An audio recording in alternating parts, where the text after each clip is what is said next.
নমস্কার বন্ধুরা, সবাইকে দ্য বেঙ্গলি কিচেনে স্বাগতম। ইলিশ বা ভেটকি মাছ দিয়ে পাতুরি তো আমরা সাধারণত খেয়ে থাকি, কিন্তু আজকে আমি আপনাদেরকে পমফ্রেট মাছ দিয়ে একটা অন্যরকম পাতুরি বানিয়ে দেখাবো। কলা পাতায় মাছের পাতুরি তো অনেক খেয়েছেন, কিন্তু একটু অন্যরকমভাবে কচু পাতায় এইভাবে পমফ্রেট মাছের পাতুরি ট্রাই করে খেয়ে দেখতে পারেন। এটা বানানো খুবই সহজ আর গরম ভাতের সাথে অসাধারণ খেতে লাগে।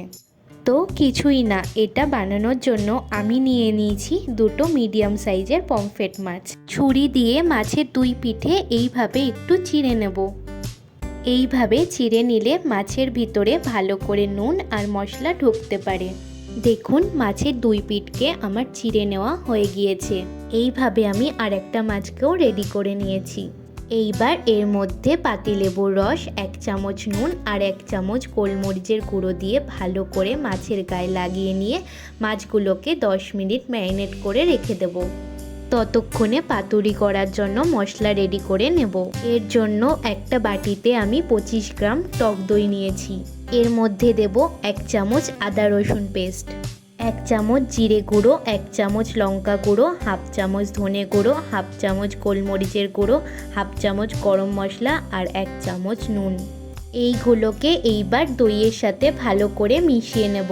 এইবার যে মাছটা ম্যারিনেট করে রেখেছিলাম তাতে ওই মশলাটা আর 1/2 চামচ হলুদ গুঁড়ো দিয়ে ভালো করে এইভাবে মাছের গায়ে লাগিয়ে নিতে হবে। এরপরে যে কচু পাতা দিয়ে মাছগুলোকে মুড়বো সেইগুলোকে ভালো করে ধুয়ে নিয়েছি। এইবার ছুরি দিয়ে এইভাবে যে ডান্টিটা থাকে সেটা কেটে নেব, না হলে পাতাটা মুড়তে অসুবিধা হবে। একটা শুকনো পরিষ্কার কাপড় দিয়ে কচু পাতায় যে জলটা লেগে আছে সেটা ভালো করে মুছে নিতে হবে। এরপরে 1 চামচ সর্ষের তেল দিয়ে কচু পাতার গায়ে এইভাবে ভালো করে লাগিয়ে নেব।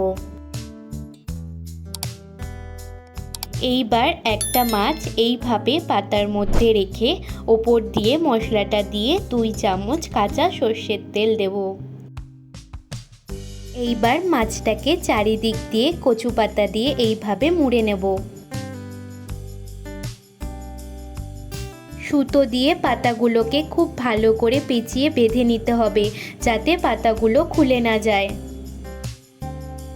দেখুন, মাছগুলোকে কচু পাতা দিয়ে মুড়ে ভালো করে বেঁধে নিয়েছি। এইবার পাতুরিগুলো বানাবো। এর জন্য গ্যাস জ্বালিয়ে প্যানটাকে ভালো করে গরম করে নিয়েছি। এর মধ্যে দিচ্ছি 2 চামচ সর্ষের তেল। খুব বেশি তেল দেওয়ার দরকার নেই। তেলটাকে ভালো করে গরম করে নিয়েছি। এইবার এক এক করে পাতুরিগুলো এতে আমি দিয়ে দিচ্ছি। এই সময় গ্যাসের ফ্লেমটাকে একদম লো রাখতে হবে। লো না রাখলে মাছগুলো ভালো করে রান্না হবে না। এইভাবে এটাকে ঢাকা দিয়ে 7 মিনিট মতন রান্না করে নেব। 7 মিনিট পরে ঢাকা খুলে এটার আরেক পিঠ উল্টে আবারও ঢাকা দিয়ে 7 মিনিট রেখে দিতে হবে।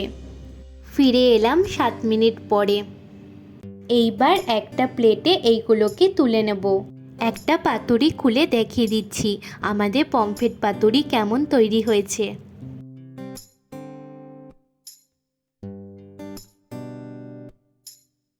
দেখুন, একদম পারফেক্ট কুক হয়েছে আর মাছটাও কত সুন্দর নরম হয়েছে।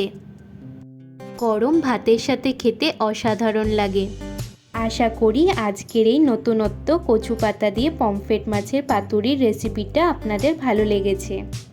আপনারাও এইভাবে পাতুরি বাড়িতে বানান, আশা করি সকলেরই খুব ভালো লাগবে।